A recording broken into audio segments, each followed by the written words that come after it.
Alô, bom dia, você está no canal Professor Belém nesta quarta-feira, dia 16 de fevereiro de 2022. Sejam todos bem-vindos.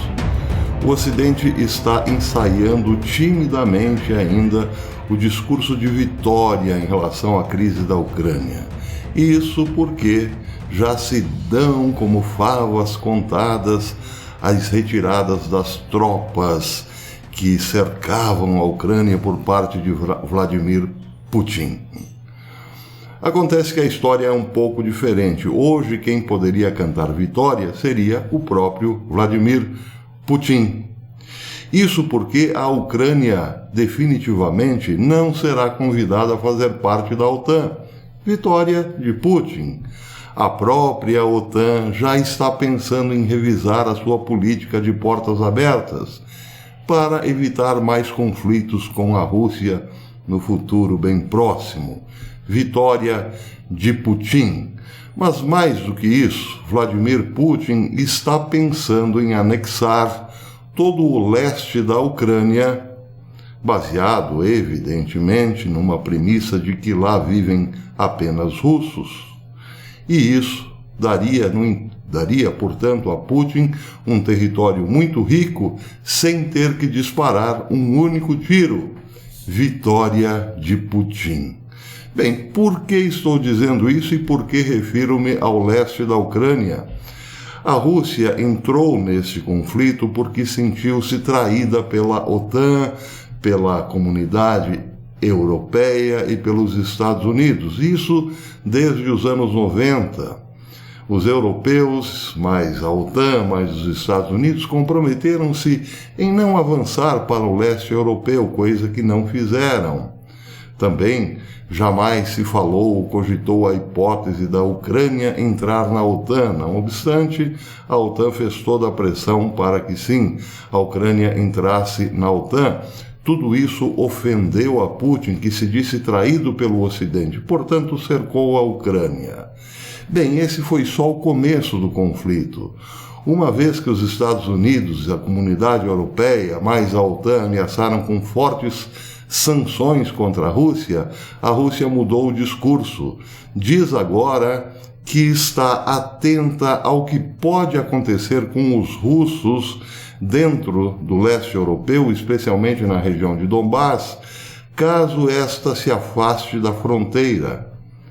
Para o Kremlin, e isso é uma alegação formal, a preocupação é de que, uma vez retiradas as tropas da fronteira, os ucranianos passem a massacrar os russos que vivem no leste do país.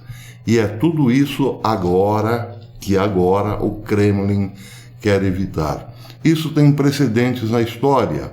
Aconteceu na Segunda Guerra Mundial. Eu já falo sobre isso. No entanto, essas observações todas estão no The Moscow Times de hoje. Um artigo diz que um programa semanal de notícias da emissora estatal russa, o Vesti Nedeli, dedicou a maior parte de sua transmissão ao problema da Ucrânia, embora a programação estivesse voltada para as Olimpíadas de Pequim. O âncora do programa, diz o The Moscow Times, passou a maior parte do tempo falando sobre a visão de ordem internacional da Rússia e não sobre o acúmulo de tropas na fronteira ucraniana. Vejam, já há aqui uma mudança de discurso, e isso reflete o pensamento do Kremlin, já que se trata de uma emissora estatal. O âncora do programa afirmou que, desde a Primeira Guerra Mundial, o Ocidente coletivo, e aqui está entre aspas um termo usado pelo âncora do programa, Ocidente coletivo, vem construindo um cordão sanitário ao redor da Rússia, tentando separá-la do mundo exterior, controlando os estados vizinhos, a Rússia. As exigências de Putin do Ocidente em relação ao Ocidente não são novidade e devem ser vistas como uma tentativa de desafiar a hegemonia dos Estados Unidos no cenário mundial, disse o âncora do programa. Mais tarde, e prestem atenção aqui, aqui está o ponto interessante, o programa passou a cobrir a crescente tensão na região de Donbás, controlada pelos separatistas, no leste da Ucrânia. O âncora do programa alegou que as repúblicas separatistas provavelmente se tornarão alvo de limpeza étnica, assassinato em massa e tortura em uma ofensiva ucraniana. Abre aspas, palavras do âncora do programa. A maioria da elite ocidental pensa que eventualmente a Rússia avaliará tudo e recuará, permitindo que Kiev limpe com força Donbás e tudo o que é russo na região. Mas, junto com essa ilusão, há também um plano concreto, e sabemos quem está por trás dele. Colocar a Rússia e a Europa em uma contra a outra, em uma guerra total de sanções. Quem está por trás seriam os Estados Unidos. Bem, então aqui a emissora estatal russa já fala abertamente num problema racial, num problema étnico. Está se referindo à possibilidade dos ucranianos fazerem limpeza étnica no leste da Ucrânia, o que permitiria a Vladimir Putin anexar o leste da Ucrânia para salvar a vida dos cidadãos russos que lá vivem. Eu disse, há um precedente na história. Vamos ao mapa para entender qual é este precedente. Aqui nós estamos na região dos Sudetos. O que são os Sudetos? Sudetos são cadeias de montanha entre 3 países, Alemanha, Tchecoslováquia e Polônia. Nessa cadeia de montanhas chamada Sudetos viviam desde a Idade Média alemães lá colocados para fortalecer a presença cristã na região. Pois bem, eles ficaram desde a Idade Média nos Sudetos e, portanto, passaram a ser chamados também de Sudetos. Alemães que viviam exatamente em território tcheco, o que é considerado hoje a República Tcheca. Durante o começo da Segunda Guerra, entre a Primeira e a Segunda Guerra Mundial, os Sudetos quiseram autonomia ou independência da Tchecoslováquia. Portanto, fundaram um partido em 1933, o Partido Alemão dos Sudetos. Exatamente em 1933, o Partido Nazista gostou da ideia. O bigodinho da Alemanha encampou a ideia. Sim, era preciso fazer com que os alemães dos Sudetos sentissem-se alemães, portanto, ligados aos alemães da Áustria e aos alemães da Alemanha. O bigodinho fortaleceu, então, esta pretensão dos Sudetos em tornarem-se independentes da Tchecoslováquia.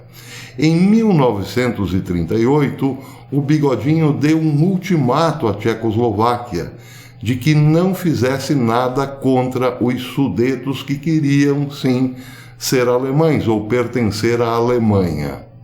Esse ultimato ocorreu em 26 de setembro de 1938.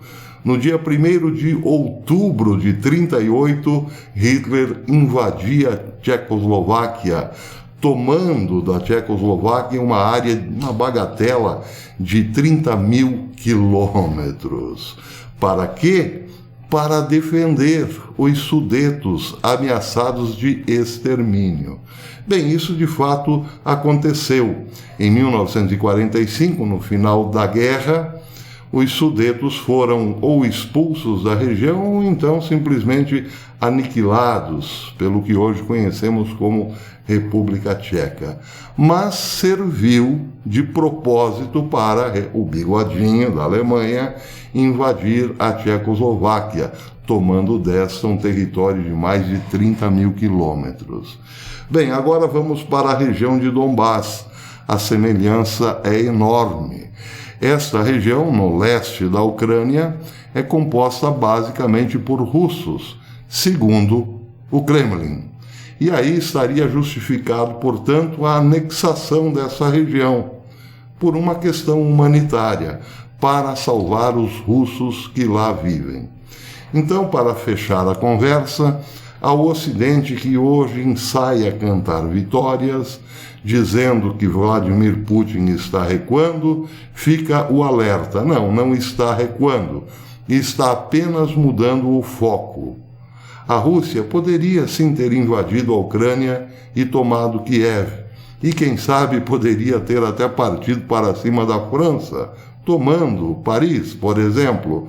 Isso são especialistas em guerra quem estão dizendo. Não obstante, Vladimir Putin preferiu não dar nenhum tiro, mas aos pouquinhos abocanhar a parte que lhe interessa.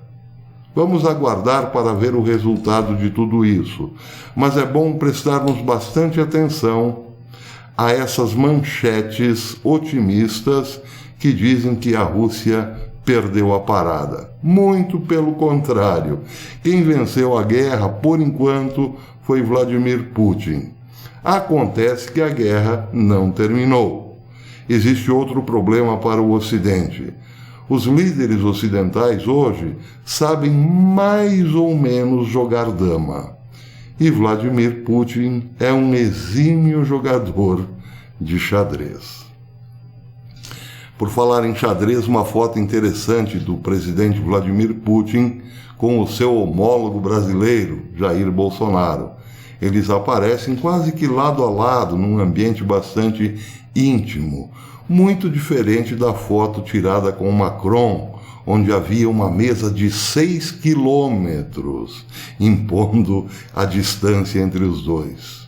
É preciso lembrar aqui aos checadores que uma mesa de 6 quilômetros é só uma brincadeira. A mesa era realmente muito grande, mas não tinha 6 quilômetros, não. Só para mostrar a diferença. Acontece que Putin é um jogador de xadrez e provavelmente sente-se muito à vontade ao lado de outro bom jogador de xadrez. Daí porque a foto reflete esse momento um pouco mais íntimo, de maior proximidade. É muito difícil jogar xadrez numa mesa de 6 quilômetros, não é mesmo? Pois é. Isso mostra a qualidade do nosso presidente em relação a todo o resto que está por aí. Joe Biden, coitado, não consegue subir uma escada de avião sem tropeçar 2, 3, 15, 20 vezes. É também um pouco de exagero, aviso aos checadores, é só brincadeira, mas pelo menos 3 a 4 tropeçadas, isso é meio que normal. Também não consegue formular uma frase com começo, meio e fim. Por conta disso, está deixando todas as negociações da crise da Ucrânia por conta de Boris Johnson, lá da Inglaterra, que, convenhamos, mostrou-se apenas um moleque em termos de conduta pessoal, moral e política. Putin realmente venceu. Não tem adversário.